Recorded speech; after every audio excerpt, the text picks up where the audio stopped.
papasok nitong game na to. Kailangan talagang maghanda ng TNC dito dahil this is do or die for them.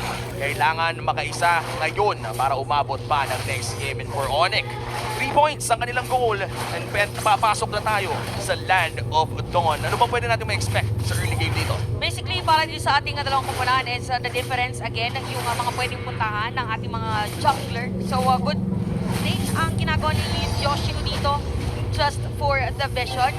So, interesting. Ako, excited ako makita kung paano yung magiging lane ni Goyo at ni Super Friends. And kung titignan natin, most pick heroes dito ni Goyo ay Valentina din naman pala. Medyo parehas pala ng hero pool.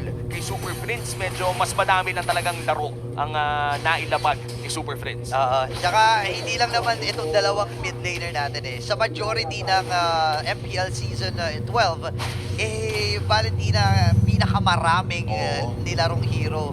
No, so I think isa sa mga rason yun. Pero 4 na agility at 3 wilderness blessing para dito sa TNC. It makes perfect sense kasi nga, di ba, yung lineup dito ng TNC, parang gusto nila mabilis kasi meron silang Fanny. Kailangan parang wait lang, sabi. Uy, Yoshino, nahabol and controlled! Kaya lang walang bitin-bitin kasi si King Kong ay may cable rin at makakakuha kagad ng first blood dito at TNC. Magandang panimula para sa Phoenix Army pero doon sa may bandang ibaba, si Bao makakapag-flicker at buhay pa rin siya in that 2v1 encounter. Nandiyan na si Goyo para protektahan ang kanyang nakababatang kapatid. Maglalabas na rin ang Turtle, ang mapa ng Turtle 5 seconds from now. Okay, importante ngayon na si Goyo ay level 3 pa lang. So yung mga boss 4 natin ay magiging crucial. So 2 seconds bago dun sa purple buff, maya-maya ay pwedeng mawala na rin ang purple buff dito ni King Kong. So kailangan madaliin na rin ng Onyx in case itong turtle objective. Goyo may hawak na Primal Wrath pero mukhang ang punteriya si Yoshino muna. Turtle, however, will go to the hands of Ryzen at ngayon tatakas na ang mga Sonics. Agawan sila dun sa sa tawag dito yung aapakan para umabante ka. And maganda yung ginawa dito ng Onyx Philippines. Binigay nila si Yoshino at manggulo doon sa orange buff ni King Kong. Kaya siguradong secured nila eh. Things looking for the play pero mukhang nahuli si King Kong. Nakasipa dito Goyo, lumabas sa kanyang Primal Wrath. Pero ang desisyon ng Onyx Philippines ay umatras. At ngayon, tahimik na naman ang ating mapa. Low kill score game, 3 minutes in.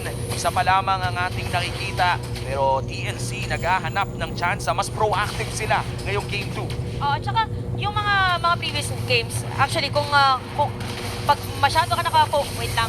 Parang lagi na lang pag mag-e-explain tayo. Ang ibig sabihin nun, ituloy mo na lang yung explanation. Ito para sa side ng TNC or any other games, di ba usually pag masyado nakafocus on how you will limit the potential of the assassin player, parang medyo hindi mo napapansin yung mga nasa gilid. So mamaya abangan natin is kung paano na yung damage output from Innocent and even from Nets na hindi nga naiikutan kasi nga continuous nagiging rotation para doon sa gitnang part. Kumaga ang dami talagang nangyayari around that area, around that mid lane. Kung titignan natin ang gold earned ay talagang nasa taas ang ating mga gold laners. Patiwasay ang pagpa-farm sa taas pero wala namang nakakapag-double lane. Pero iba ata ang gusto ng Onyx dahil palapit na sila ng palapit doon sa likod ng Claude. Pero mahaharangan naman ito ni Ben Things. Still, a very low kill score game. 4 minutes in, lalabas na rin ang pagong. 20 seconds from now, sino kaya ang magpo-pull ng trigger dito? Mauna dito yung side ng Onyx. Definitely, kasi meron ding vision. And level 5, mention delay dito si Ben Things in terms of level. Grabe naman, parang yung purple buff ngayon, ginawa na nilang turtle. Ginagawang lord eh. Ginagawang pagong eh. At dito yung mga sipa ni Yoshino or mga sapak. And Bao dito, half health. Gem ay rescue na rin. Habang wave na dragon ay nagamit. Si Bao kanyang magiging punti na knock-up din. Wow! Ay! Sila kaya lang makahampas. Naka-brazen shot mula kay Ryzen, King Kong, at din yung mga cable. Meron pa siyang control, pero clear wave lamang ang magiging desisyon ng TNC. Parang tuwing nagpo-purple ng TNC, may napapahamak na isa. Ayaw talagang ibigay ng Onyx ng libre yun. Pero sa may bandang itaas, si Bentings, mapopok ni Nets. Hindi pa naman sobrang sakit, pero King Kong naabangan niya si Nets. Nets, delikado ata buhay mo! Throat, pero Purify ay nagamit. Innocent ay nandun na rin. Same with Goyo. Kaya lang, nasa gilid din nila si Yoshino eh. Pero ang buong kumuna ng Onyx Philippines, diretso lang talaga eh. Ryzen, focus lang sa Turtle. At lumulobo ng pakunti-unti ang kanilang halamangan. 1K gold lead, but still a 1-for-1 kill score. Nakakapag-farm naman si Innocent, so good news yun para sa Phoenix Army. Pero for Onyx, habang tumatagal ang larong ito, ay you could say the same for Nets. Talagang tumatama din ang kanilang marksman. Tsaka, ang bilis ng movement ng Onyx. Kung mapapansin nyo, kanina may supposedly, wait lang. Uy, Top Felix, lane. pumasok dito at nasipa! Under the turret habang si Kingo ay nandun na. Hoy! At yung mga cable, pero masisipa din, pabalik ni Goyo. At may posibilidad mga mabasag yung top lane. Pero nandito na ang kumunahan ng 2v2. Onyx Philippines. 2v2. Goyo dito may ipit. Oy! Yung Acer recall pero hindi tumama kaya lang red ring gagamitin. Flicker Flicker. as well. Para dito kay Goyo at Ryzen pinagnonormal. Naku! Pero sinasalo lang ni Ryzen yung mga baril dito ni Innocent. At hindi sapat yun para siya ay mabawasan ng gusto. Medyo nasayang pa ang flicker niya doon. At sa ngayon, si Ryzen na may blade armor na rin. Pero si Gem with the primal wrath. Bao! Makakatakas pa kaya siya. Nagamit na rin ang penalty zone. Pero mukhang itutulak ni Bentix pabalik doon sa torre. At si Gem ngayon, delikado. Pero si Bentix sa manata ang bibigyan. At makakapag-flicker naman siya palayo. King Kong, it's your time to shine. Okay, atras.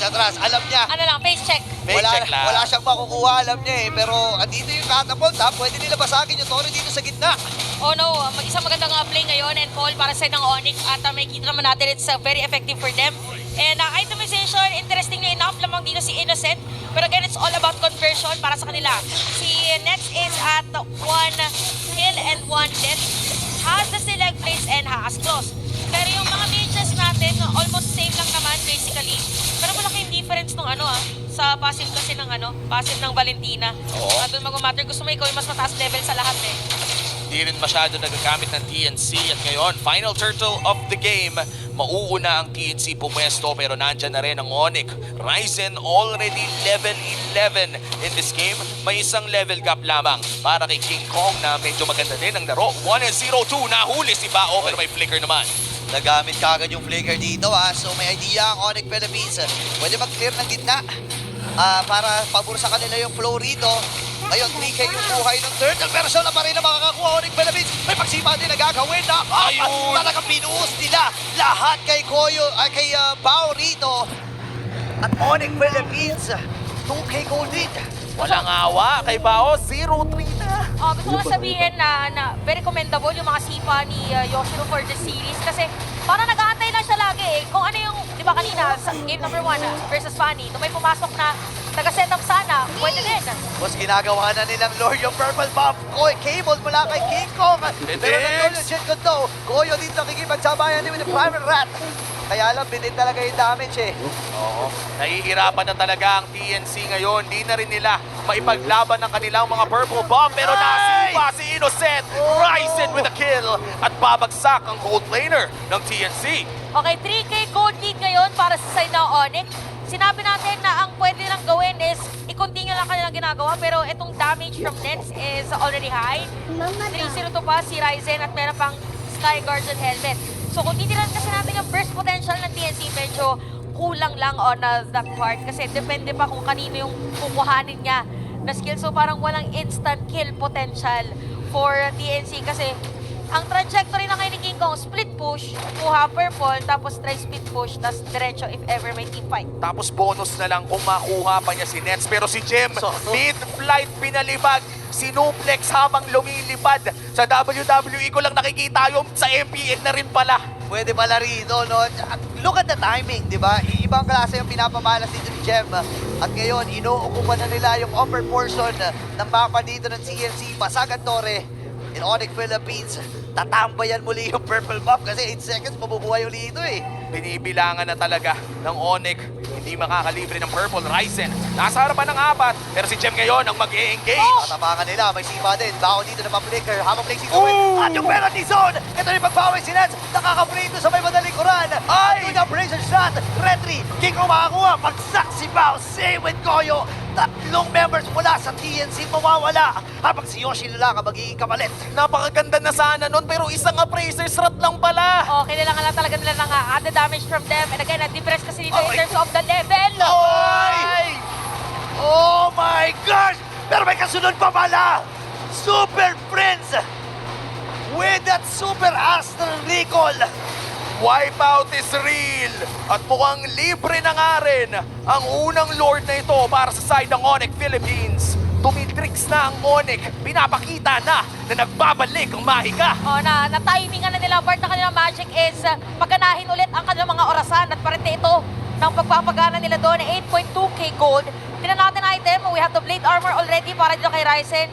Yoshino, kailangan niya lang na Athena Shield. Again, walang instant kill potential ang TNC. Si King Kong hindi naman siya biglang papasok doon tapos okay, makakakuha ng kill. Hindi eh. Oh. Parang depende pa. Talagang ang hirap na kung TNC ka ngayon. It's an 8k gold lead. At kung babalikan natin ang mga nangyari noon ay alam naman nating winnable pa rin. Kailangan lang pabagalin ng laro. Kailangan lang makadepensa. But in this 4v5 scenario in the mid lane, kakayanin kaya ng TNC Goyo. Aray Medyo ko. delikado yun ha. Napakasakit ng mga heavy crossbow. Pero doon sa likod, may setup na bilang plano dito si Bentix pero hindi na aabot yun kasi tutong pala yung Torre doon sa may bandang gitna habang si King Kong split push na lang ang ginagawa. And tinatanggap na niya na wala na siyang makukuha ang purple buff. Yun eh, pangarap na. Simulan na natin ang pangarap. Paisa-isa lang. Nakaisang Torre na. Malay mo, 2 minutes from now, mga inib naman. Tsaka the more na nakafocus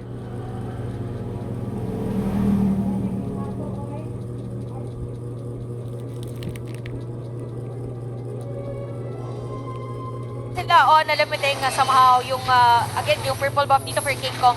It will open up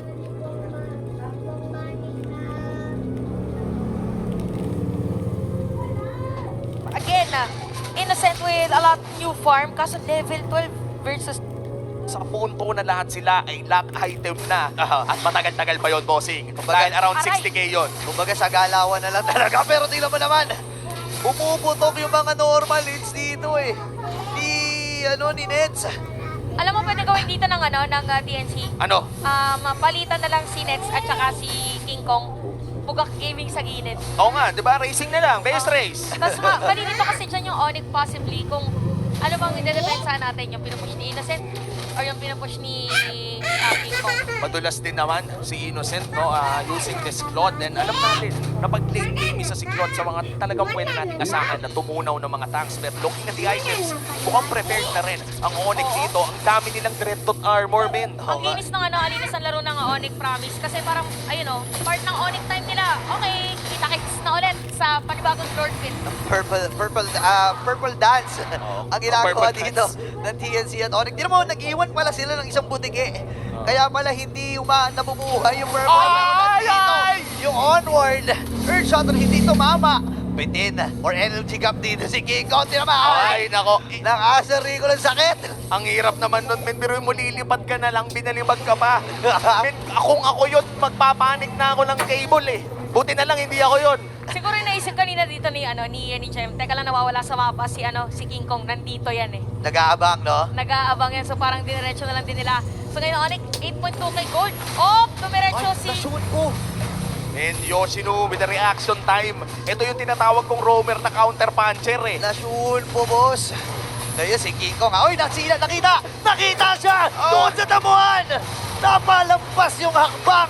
And Ryzen dito makakakuha rin ng Lord. Habang si Bentix na maikipit. Onyx Philippines. Ito na ang kanilang mahika at si Bentix ay babagsak. Innocent. Tatlo ang mawawala sa TNC.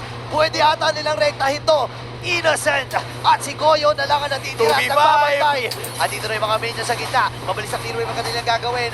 10k gold lead para sa Onyx Philippines. Ngayon nandun yung Ah, Sipa. si Sipa! With the Dragon. At ang kumuna ng Onyx Philippines ay tutuloy lamang. Meron silang minions.